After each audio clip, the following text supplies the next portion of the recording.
Hello dear students, one shot लेक्चर्सच्या व्हिडिओमध्ये आजचा आपला व्हिडिओ असणार आहे chapter periodic classification of elements याच्यावरती.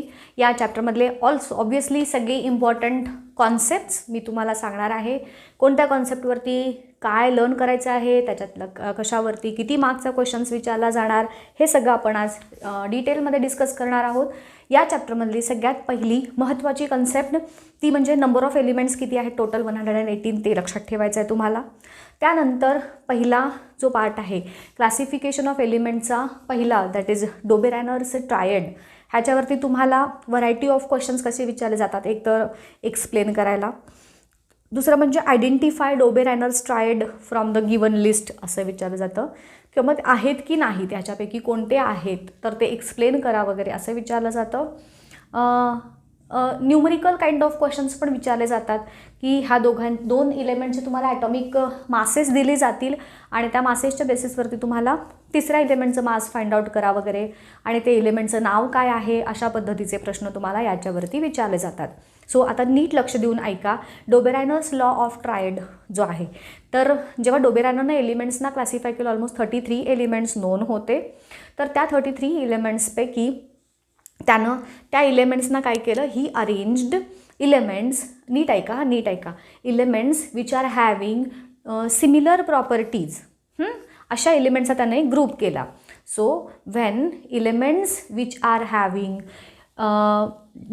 सिमिलर केमिकल प्रॉपर्टीज किंवा similar properties are arranged on the basis of increasing atomic masses, he found that the atomic mass of the middle element was approximately mean to the किंवा average, mean किंवा average, approximately mean of the atomic masses of the other two elements असं सांगायचं. Mean of, average of atomic masses हा त्यातला महत्त्वाचा word आहे. बरेच students इंथुझियाझममध्ये असं बोलतात बघा, किंवा असं लिहितात की when elements he arranged elements 3 elements किंवा he made a group of 3 elements and he found that in order of increasing atomic masses and he found that atomic mass of middle element was approximately mean of other 2 elements. तर त्याला तुम्हाला भोपळा 0 marks का, because atomic mass middle एलिमेंटचं हे other 2 एलिमेंटच्या atomic मासची average आहे हे सांगायला पाहिजे ना. ॲटॉमिक मासची ॲव्हरेज आहे, त्यांचं ॲव्हरेज नाही. सो तुमचा लॉ कसा असेल की when elements which are having similar properties are arranged in a group of 3 in such a way that they are arranged according to increasing order of their atomic masses, then atomic mass of the middle element was approximately mean of atomic masses of other 2 elements. आणि मग example तुमच्या टेक्स्टबुकमध्ये 3 examples दिलेली आहेत. ती तिन्ही examples तुम्हाला with explanation देता आलं पाहिजेत. म्हणजे ॲटॉमिक मासेस LINAK हे जे आहेत, मग प्रत्येकाचं ॲटॉमिक मास किती आहे हे सुद्धा तुम्हाला सांगता आलं पाहिजे. 3च ट्रायड्स दिलेत, म्हणजे एकूण 9 एलिमेंट्स आहेत, त्यांचे ॲटॉमिक मासेस तुम्हाला तोंडपाठ असणं एक्सपेक्टेड आहे. आणि मग ड्रॉबॅकमध्ये काय येईल की he was not able to classify all the known elements on the basis of triad किंवा इन अ ग्रुप ऑफ 3, हा त्याचा ड्रॉबॅक झाला. आलं लक्षात, हा डोबेरॅनर झाला ट्रायड. त्यानंतर Newlands law of octaves. When Newlands arrange elements in group of 8 at that time almost 56 elements were known. हे एक नंबर लक्षात ठेवा. मग याच्यामध्ये त्यानं काय केलं की मेन आता लॉज ह्याच्यात सांगायचं आहे तुम्हाला की when elements which are having different properties, मग अशी होतं सिमिलर प्रॉपर्टीज, इथे आहे different properties, are arranged in increasing order of their atomic masses, then every 8th element shows properties which are similar to that of the first element. हा तुमचा Newlands law of octave झाला. मग त्याचे limitations. लिमिटेशन्समध्ये पहिलं limitation number 1 की it is applicable only up to calcium. After calcium every 8th element didn't show properties that of the first element. हा त्याचा पहिला ड्रॉबॅक झाला. दुसरा ड्रॉबॅक की he placed 2 elements at 1 place in order to accommodate all the known elements in group of 8. He at some places he placed 2 different elements at under one note. आणि मग त्याच्यामध्ये example cobalt and निकेलचं तुम्ही देऊ शकता. So he place cobalt and nickel and under 1 note किंवा 1 group 1 box असं पण सांगू शकता. त्यानंतर ही placed elements which are having different properties in same group किंवा अंडर सेम नोट. ही तिसरा ड्रॉबॅक झाला त्याचा. नीट लक्षात ठेवा, हा 4 ड्रॉबॅक्स आहेत, 3 मार्काला तुम्हाला विचारले जातात किंवा मग 5 मार्कांसाठी वगैरे पण, म्हणजे त्याचा लॉ एक्सप्लेन करा आणि त्याचे लिमिटेशन सांगा, असा आपण प्रश्न तुम्हाला विचारला जाऊ शकतो. सो पहिलं limitation applicable only up to calcium. दुसरं limitation he placed 2 elements under same note. तिसरं ड्रॉबॅक जो आहे की he placed elements which are having different properties under same note. जसं की आयर्न हा मेटल आहे, तो ऑक्सिजन आणि सल्फर ह्या नॉन मेटलसोबत त्यानं ठेवला, हा एक त्याचा ड्रॉबॅक झाला. किंवा कोबाल्ट आणि निकेल हे हॅलोजनसोबत ठेवले, हा एक त्याचा ड्रॉबॅक तुम्ही सांगू शकता. तिसरा ड्रॉबॅक झाला किंवा त्याचं एक्झाम्पलमध्ये तुम्ही सांगितलं. आणि चौथा ड्रॉबॅक म्हणजे there is no place for newly discovered element, हा त्याचा चौथा. एकूण 4 ड्रॉबॅक झाले. इथंपर्यंत तुमचा न्यूलँड्स लॉ ऑफ ऑक्टेव्ह झाला. Then comes Mendeleev's periodic table. Russian scientist आहेत दिमित्री मेंडेलिव्ह. त्यांनी जेव्हा एलिमेंटची अरेंजमेंट केली त्यावेळेस 63 एलिमेंट्स नोन होते आणि he tried to correlate the relationship between properties of elements and atomic masses. मग आता ह्याच्यामध्ये तुम्हाला बघा लॉ तर आला तुम्हाला की properties of elements are periodic function of their atomic masses, हा मेंडेलिव्हज पिरियॉडिक लॉ झाला. आणि त्याचे कॅरेक्टरिस्टिक्स तुम्हाला विचारले जाऊ शकतात. मग त्या कॅरेक्टरिस्टिक्स ऑफ मेंडेलिव्हज पिरियॉडिक टेबल याच्यामध्ये तुम्हाला त्याचे मध्ये असणार त्याचं स्ट्रक्चर, नंबर ऑफ ग्रुप्स किती आहेत, नंबर ऑफ पिरियड्स किती आहेत, हे सगळं तुम्हाला सांगायचं आहे त्याच्यात. मग त्याच्यात ग्रुप्स किती आहेत, टोटल 8 ग्रुप्स आहेत आणि 7 पिरियड्स आहेत, ही इन्फॉर्मेशन सांगितली. मग हे त्याचं पिरियॉडिक टेबलचं स्ट्रक्चर किंवा कॅरेक्टरिस्टिक झालं. ग्रुप्स आणि पिरियड्सचे नंबर तुम्हाला मात्र व्यवस्थित सांगता आले पाहिजेत, किती ग्रुप्स आणि किती पिरियड होते मेंडेलिव्हच्या पिरियॉडिक टेबलमध्ये, हे झालं. आता नेक्स्ट पार्ट अतिशय महत्त्वाचा, दॅट इज मेरिट्स आणि डीमेरिट्स. मेरिट्स एकूण तुम्हाला 4 आहेत, डीमेरिट्स पण.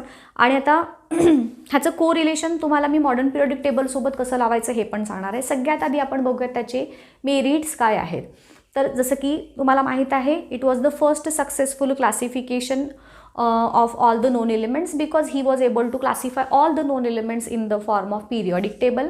सो हे त्याचं पहिला मेरिट झाला की फर्स्ट सक्सेसफुल क्लासिफिकेशन. त्यानंतर दुसरं म्हणजे he kept some vacant places for elements to be discovered, म्हणजे ज्या एलिमेंट्सचा अजून शोध लागायचा आहे त्यांच्यासाठी त्यानं काही वॅकंट प्लेसेस सोडलेल्या होत्या. Also he predicted their properties and later on when actual elements were discovered the properties predicted by Mendeleev's were found similar to that of the actual properties of that element. आणि मग ती 3 नावं आली पाहिजेत. इका aluminium, इका boron आणि इका सिलिकॉन जे आहेत ती. तर गॅल, इका ॲल्युमिनियमचं नंतर नाव ठेवलं गेलं गॅलियम. इका सिलिकॉन, सिलिकॉनचं नाव ठेवलं गेलं जर्मॅनियम. आणि इका बोरॉनचं नाव नंतर ठेवलं गेलं स्कॅन्डियम, बोस्कॅन. तर हे तिन्ही नावं कंपल्सरी आली पाहिजेत, 1 मार्कच्या क्वेश्चनसाठी तुम्हाला विचारली जातात. आणि चौथं त्याचं मेरिट जे आहे की when noble gases or inert gases जे आहेत लॅटर ऑन त्याच्या पिरियॉडिक टेबल फॉर्म झाल्यानंतर डिस्कवर झालं आणि after its discovery all those gases were included in the modern Mendeleev's periodic table without disturbing the position of other elements. हे तुम्ही सांगाल. एकूण 4 मेरिट्स झाले. First successful classification, he kept vacant places, त्यानंतर ही predicted their properties वगैरे, त्यानंतर inert गॅसेसचा शोध लागला तेव्हा त्यानं त्या पिरियॉडिक टेबलमध्ये इन्क्लूड केलं. आणि चौथा एक राहिला तो म्हणजे he corrected atomic masses of some elements. जसं की तुमच्या टेक्स्टबुकमध्ये दिलेलं आहे बघा, बेरिलियमचं ॲटॉमिक मास 14.9 होतं, ते त्यानं 9.4 असं करेक्ट केलं. सो तो एक त्याचा मेरिट झाला. एकूण 4 मेरिट 3 मार्कांसाठी तुम्हाला लिहायचे आहेत. तसंच डीमेरिट्स की there was no fix position for hydrogen as its properties resemble with alkali metals and halogen. मग त्याच्यामध्ये तुम्हाला 3 मार्कांसाठी जर विचारलं तर मग त्याच्या हायड्रोजनच्या प्रॉपर्टीज आहे बघा त्याच्या खाली तुमच्या टेक्स्टबुकमध्ये की अल्कली मेटलसोबतच्या सिमिलॅरिटी दाखवणारा आणि हॅलोजनसोबतच्या सिमिलॅरिटी दाखवणारा एक टेबलसारखा आहे. 3 मार्कांसाठी वगैरे विचारलं तर ते लिहायची आवश्यकता नाही, एखादी प्रॉपर्टी लिहिलं तरी चालेल त्याच्यात. पण 5 मार्कांसाठी विचारलं तर मग मात्र डिटेल लिहायचं आहे तुम्हाला त्याच्या एक्झाम्पलसहित. जसं की हायड्रोजन आणि क्लोरीन हा जर हॅलोजन घेतला, मग त्यांचे कंपाऊंड्स कसे फॉर्म होतात, किंवा हायड्रोजन आणि सोडियमचे कंपाऊंड्स फॉर्म होतात. मी तुम्हाला माझ्या नोट्समध्ये तो पॉईंट डिटेल दिलेला आहे. तर नोट्स रेफर करा आणि तो पार्ट बघून घ्या. म्हणजे तुम्हाला 5 मार्कांसाठी विचारलं तर ते डिटेल सांगायचं आहेत अलॉंग विथ एक्झाम्पल. आणि 3 मार्कांसाठी विचारलं तर एवढं सांगाल की no fix position for hydrogen as its properties resemble with halogens and alkali metals असं. तसंच no fix position for isotopes, because आयसोटोपचा शोध मेंडेलिव्हच्या पिरियडिक टेबल नंतर लागला आणि आयसोटोप्सचे ॲटॉमिक मासेस त्यांचे डिफरंट असतात पण त्यांचे प्रॉपर्टीज सेम असतात. मग प्रॉपर्टीज सेम म्हणून एका जागी ठेवायचं की मासेस डिफरंट म्हणून 2 वेगवेगळ्या जागी ठेवायचं, हे ॲनॉमॅली होतं. Therefore there was no space for no definite place for isotopes, हा त्याचा दुसरा ड्रॉबॅक झाला. देन तिसरा ड्रॉबॅकमध्ये whole number of atomic masses of cobalt आणि निकेल हे जर आपण कन्सिडर केलं तर ते 59 येतात. म्हणजे जर फ्रॅक्शनमध्ये बघितलं तर 58.93 कोबाल्टचा आहे आणि 58.71 निकेलचा आहे, पण त्याचे होल नंबर जर कन्सिडर केलं तर आपण 59 घेतो. सो मग ॲटॉमिक मासेस दोघांचे सेम होतील आणि पण इलेमेंट्स मात्र वेगवेगळे आहेत. सो ही एक ॲनोमॅली आहे की मग ह्या दोघांना कुठं प्लेस करायचं, हा तिसरा ड्रॉबॅक झाला. आणि चौथा ड्रॉबॅक आपण असं सांगू शकतो की the rise in atomic mass of 2 different elements is uneven. म्हणजे तुम्ही जर ॲटॉमिक मासेस प्रत्येक एलिमेंटचे बघितले तर प्रत्येकाचं ॲटॉमिक मास हे एका ठराविक पटीत वाढतं आहे किंवा असं काही पॅटर्न आपल्याला दिसून येत नाही. सो वी कॅनॉट प्रेडिक्ट की 2 एलिमेंट्सच्या मध्ये फ्युचरमध्ये किती एलिमेंट्स फिक्स होऊ शकतात किंवा नवीन किती एलिमेंट, जसं की समजा 1, 2, 3, 4 असे जर ओळीनं ॲटॉमिक मासेस असते. म्हणजे समजा आता पिरियडिक टेबलमधले काही एलिमेंट आहेत, एकाचं मास 1 आहे, एकाचं 2 आहे, एकाचं 3 आहे, पुढच्या एलिमेंटचं मास 6 असेल, सपोज 7, 8 असं जर असेल तर मग मी सांगू शकते की ह्या दोघांच्या मध्ये अजून 4 आणि 5 ॲटॉमिक मास असणारे 2 एलिमेंट्स बसू शकतात असं मी सांगू शकते. म्हणजे फ्युचरमध्ये असे 2 एलिमेंट इथं आपण प्लेस करू शकतो. पण इथं जर तुम्ही बघितलं तर प्रत्येकामध्ये असणारा मास इन ॲटॉमिक मासमधला जो राईज आहे तो अनइव्हन आहे, युनिफॉर्म नाही आहे. सो वी कॅनॉट प्रेडिक्ट की how many elements can be placed between 2 present elements. हा एक त्याचा चौथा ड्रॉबॅक. सगळ्यात पहिला काय सांगितला, no fix position for hydrogen, no fix position for isotopes. त्यानंतर there is atomic masses cobalt आणि निकेलचे जे व्होल नंबर आहेत ते सेम आहेत, सो त्यांचं पोझिशन कुठं आहे हे. आणि चौथा ड्रॉबॅक की the rise in atomic mass हा युनिफॉर्म नाही आहे. So we cannot predict how many elements could be discovered between 2 elements. हे त्याचे 4 ड्रॉबॅक सांगायचे. हा आपला मेंडेलिव्हज पिरियॉडिक टेबलचा पार्ट कंप्लीट झाला. मग येतो modern periodic table. Modern periodic table Henry मोसलेचा आहे. मॉडर्न पिरियॉडिक टेबलचा मेन क्रायटेरिया ॲटॉमिक नंबर हा आहे आणि मग properties of elements are periodic function of their atomic number हा त्याचा मॉडर्न पिरियॉडिक लॉ झाला. आणि मग त्याचं जेव्हा कॅरेक्टरिस्टिक्स, मॉडर्न पिरियॉडिक टेबलचे कॅरेक्टरिस्टिक्स जेव्हा तुम्हाला विचारले जातात तर तेव्हा किंवा त्याचे फीचर्स असा एक प्रश्न तुम्हाला 3 मार्कांसाठी विचारला जाऊ शकतो. मग त्यात तुम्ही मॉडर्न पिरियॉडिक टेबलमधले ग्रुप्स आणि पिरियड्स आणि मग ते ऑल टुगेदर जे सगळे त्याच्यातले ब्लॉक्स वगैरे आहेत ते ह्या सगळ्याची माहिती सांगायची. कॅरेक्टरिस्टिक्स किंवा फीचर्स वगैरे असं जेव्हा तुम्हाला विचारलं जातं. मग ग्रुप्स किती आहेत तर टोटल 18 ग्रुप्स आहेत आणि 7 हॉरिझॉन्टल रोज आहेत, राईट. मग आता ह्या प्रत्येक ग्रुप्स आणि पिरियड्सच्या बाबतीत तुम्हाला माहिती सांगायची आहे शॉर्टमध्ये. ग्रुप्स किती सांगितले आपण, 18 ग्रुप्स आहेत. आता त्यापैकी ग्रुप नंबर 1 जे आहेत ते अल्कली मेटल्स आहेत, त्यातले एलिमेंट्स. ग्रुप 2 मधले अल्कलाइन अर्थ मेटल्स आहेत. ग्रुप 17 हॅलोजन आहेत आणि ग्रुप 18 इनर्ट गॅसेस आहेत. हे तुम्हाला सांगायचं आहे. त्यानंतर ग्रुप्स, पिरियड्सची माहिती सांगायची. एकूण 7 पिरियड्स आहेत, हॉरिझॉन्टल रोज ज्यांना आपण पिरियड्स असं म्हणतो. मग period number is equal to number of shell which is filling. म्हणजे फर्स्ट पिरियडमध्ये जे एलिमेंट्स आहेत त्यांच्यामध्ये फर्स्ट शेल असणार. सेकंड पिरियडमध्ये जे आहेत त्या प्रत्येक पिरियडमधल्या प्रत्येक एलिमेंटमध्ये 2 शेल्स असणार अँड सो ऑन. हे तुम्हाला सांगायचं आहे. Period number is equal to number of shell which is filling. ही ग्रुप्स आणि पिरियडची माहिती झाली की मग त्याच्यातले जे 4 ब्लॉक्स आहेत त्यांची माहिती सांगायची, S, P, D आणि F. जर तुम्हाला 5 मार्कांसाठी कॅरेक्टरिस्टिक्स किंवा फीचर असा प्रश्न विचारला तर मॉडर्न पिरियॉडिक टेबलची एक आउटलाईन दाखवायची. ग्रुप नंबर इथे 1, 2,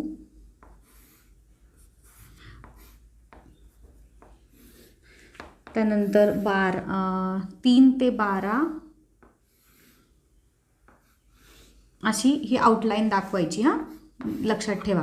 आता ह्याच्यात कसं आहे बघा, पहिल्या ग्रुपमध्ये इथं हायड्रोजन फक्त एक्स्ट्रा आहे. मग इथून तुमचा सेकंड ग्रुप 1, 2, 3 to 12 आणि 13 to 18 हे सगळे ग्रुप झाले. आणि मग खाली त्याच्या लॅन्थेनाइड ॲक्टिनाइड सिरीज आहेत. हे सगळं कॅरेक्टरिस्टिक्समध्ये सांगायचं. हां, मग ह्याच्यामध्ये 4 ब्लॉक्स कुठले, तर पहिले 2 ब्लॉक्स S ब्लॉक, पहिले 2 ग्रुप मिळून S ब्लॉक झाला.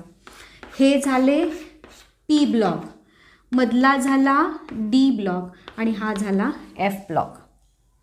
तर मग सांगायचं ह्याच्यामध्ये. आणि मग त्यानंतर ह्यातल्या पहिले 2 ग्रुप आणि 13 ते 17 मधल्या एलिमेंट्सना नॉर्मल एलिमेंट्स म्हणतात. त्यानंतर 3 ते 12 मधले ट्रान्झिशन एलिमेंट आणि F जे आहेत हे खालचे त्यांना इनर ट्रान्झिशन एलिमेंट्स असं म्हणतात. हे पण तुम्हाला सांगायचं आहे. सो ह्या सगळ्यात हे लक्षात ठेवा. मी शिकवताना पण तुम्हाला हे दाखवलेलं होतं. ह्या पद्धतीनं सगळे पिरियॉडिक टेबलच्या कॅरेक्टरिस्टिक्स तुम्हाला ह्याच्या थ्रू एक्सप्लेन करता येतील. म्हणजे जेव्हा तुम्हाला 4 ब्लॉक्स सांगायचे आहेत, तुम्ही असं काढा, 4 ब्लॉक्स दाखवा. तुम्हाला जर नॉर्मल एलिमेंट्स वगैरे दाखवायचे आहेत, तुम्ही हे वेगळे कलरनं दाखवा. हे नॉर्मल एलिमेंट्स, त्यानंतर हे मधले आहेत ते, हां इकडचे पण हे 13 ते 17 वाले पण आहेत, ते पण सगळे नॉर्मल एलिमेंट्स आहेत. त्यानंतर मधले जे आहेत हे ट्रान्झिशन एलिमेंट्स आणि हे इनर ट्रान्झिशन एलिमेंट्स. ह्या पद्धतीनं ही सगळी माहिती सांगायची. झिगझॅग लाईन आहे विच सेपरेट्स, ह्याच्यामध्ये जी झिगझॅग लाईन आहे which separates metals and non metals, ह्या P ब्लॉकमध्ये जे आहे हे सांगायचं. P block contains a zigzag line which separates metals and non metals. त्याच्या लेफ्ट साईडला जे आहेत ते सगळे मेटल्स आहेत आणि राईट साईडला जे आहेत ते नॉन मेटल्स, हे व्यवस्थित सांगायचं. एवढं सगळं तुम्हाला सांगायचं आहे. कॅरेक्टरिस्टिक्स किंवा फीचर्स किंवा स्ट्रक्चर असा विचारलं मॉडर्न पिरियॉडिक टेबलचं तर. आणि मग ह्याच्यानंतर येतो तो म्हणजे पिरियॉडिक ट्रेंड्स. ट्रेंड्समध्ये 3 ट्रेंड्स आहेत. एक म्हणजे व्हॅलन्सी, दुसरं म्हणजे ॲटॉमिक साईज आणि तिसरं म्हणजे मेटॅलिक नॉन मेटॅलिक कॅरेक्टर्स. ते डिटेलमध्ये शॉर्टमध्ये सांगते. तो ट्रेंड एक खूप महत्त्वाचा आहे बरं काय. पहिला ट्रेंड व्हॅलन्सी. मग आता हे पिरियॉडिक ट्रेंडमध्ये काय सांगायचं आहे नक्की, तर ग्रुप्स आणि पिरियड्समध्ये ह्या एंटिटीज कशा चेंज होत जातात ते सांगायचं आहे. मग व्हॅलन्सी म्हणजे कंबायनिंग कपॅसिटी हे त्याची सांगायचं. आणि मग ग्रुप्समध्ये जे एलिमेंट सेम ग्रुपमध्ये आहेत त्यांची valency same, same group same valency. आणि पिरियड्सच्या बाबतीत बघायचं झालं तर सेकंड अँड थर्ड पिरियडच्या बाबतीत valency as we go from left to right 1 to 4 वाढत जाते अँड देन परत डिक्रीज होत जाते from 4 to 0 for second and third period. हे सांगायचं व्हॅलन्सीच्या पिरियॉडिक ट्रेंड्समध्ये. त्यानंतर दुसरा पिरियॉडिक ट्रेंड आहे ॲटॉमिक साईज. हा एक महत्त्वाचा आहे बघा. हां, ह्याच्यावरती तुम्हाला सायंटिफिक रिझनचे प्रश्न विचारले जातात की why elements in same group have same valency किंवा why elements in same group have same characteristics किंवा प्रॉपर्टीज. तर सेम व्हॅलन्सी असते त्यांची, म्हणून त्यांचे कॅरेक्टरिस्टिक्स सेम असतात हे सांगायचं. तसंच atomic size depends on atomic radius. Atomic radius ही पिकोमीटरमध्ये मोजतात वगैरे, तो एक युनिट लक्षात ठेवायचा आहे तुम्हाला. आणि मग again group wise atomic size कसा हे एक लक्षात ठेवा. खूप मुलांना ह्याच्यात कन्फ्युजन होतं. नीट सांगते, नीट ऐका. ह्याच्यावरती तुम्हाला खूप सारे सायंटिफिक रिझनचे क्वेश्चन्स असतात की why atomic radius goes on increasing from top to bottom as we go from top to bottom in a group, किंवा पिरियड्समध्ये कसं होत जातं, मेटॅलिक नॉन मेटॅलिक, हे खूप महत्त्वाचं आहे. नीट लक्ष देऊन ऐका. ग्रुपमध्ये as we are going from left to right top to bottom काय होतं बघा. आता मी एक एक्झाम्पल देते.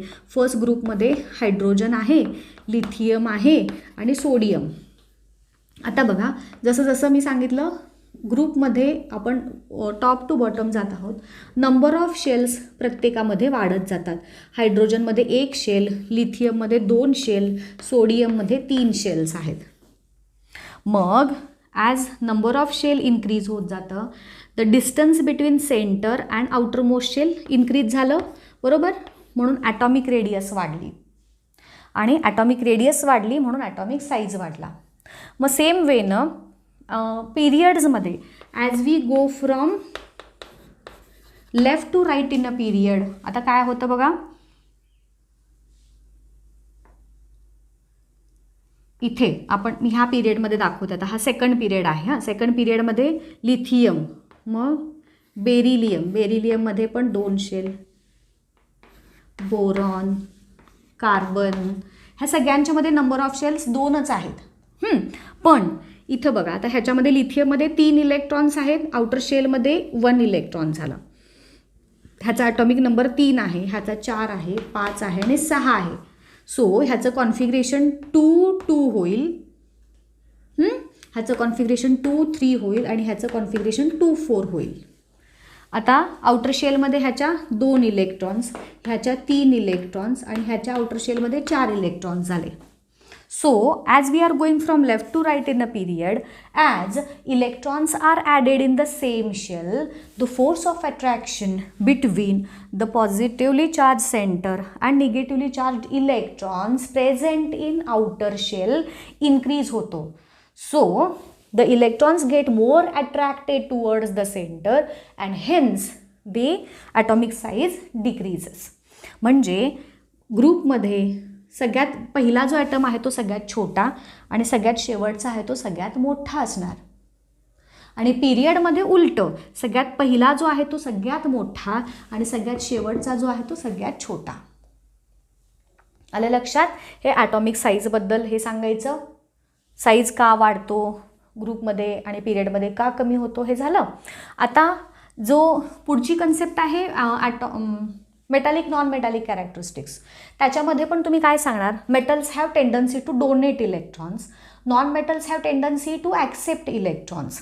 मग आता परत ग्रुप्समध्ये काय होतं, as we are going from top to bottom in a group, as number of shells increase होत जातात, therefore distance between centre and outer most shell electrons त्याच्यातलं इन्क्रीज होणार, इलेक्ट्रॉन्स आणि सेंटर ह्यांच्यामधलं डिस्टन्स इन्क्रीज होणार. So the force of attraction between the protons and electrons present in outer shell decreases. दोघांच्या मधला force of attraction decrease होणार. So the electrons are easily donated. Tendency to donate electron increases. म्हणून as we are going from top to bottom in a group, metallic character increase होत जातात आणि non metallic character decrease होत जातात. आलं लक्षात? So metallic characters मी काय सांगितलं, ग्रुपमध्ये टॉप टू बॉटम जाताना इन्क्रीज होत जातात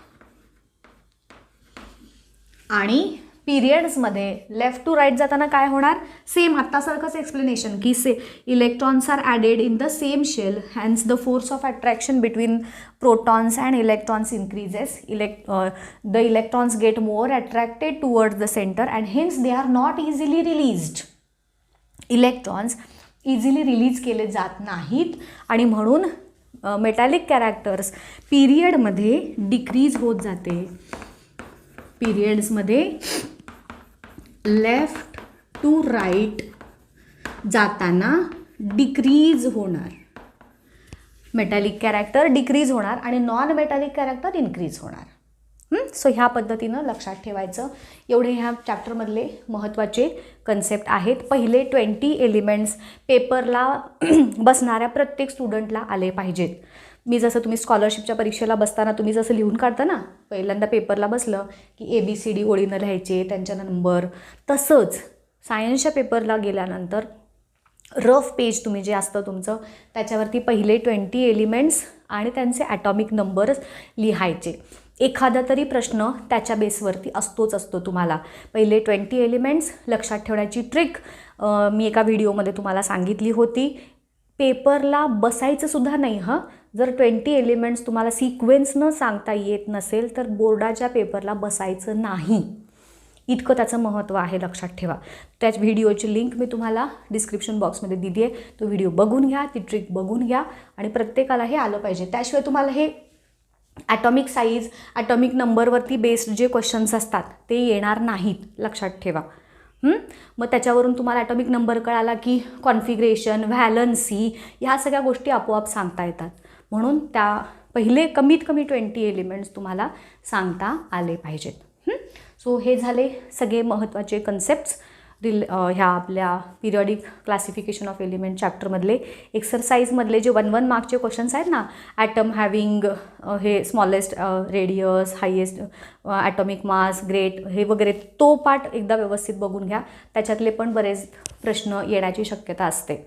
सो एक्सरसाइज तुम्ही करायचे आहेत आणि हे टेक्निक्स एवढं केलं की तुम्हाला ह्या चॅप्टरमधल्या कुठल्याही प्रश्नाचं उत्तर देता येणार आहे. आलं लक्षात? इथेच थांबते. होपफुली तुम्हाला हा व्हिडिओ नक्कीच आवडेल, युजफुल तर आहेच आहे. व्यवस्थित अभ्यास करा. इथेच थांबते. All the best. थँक्यू.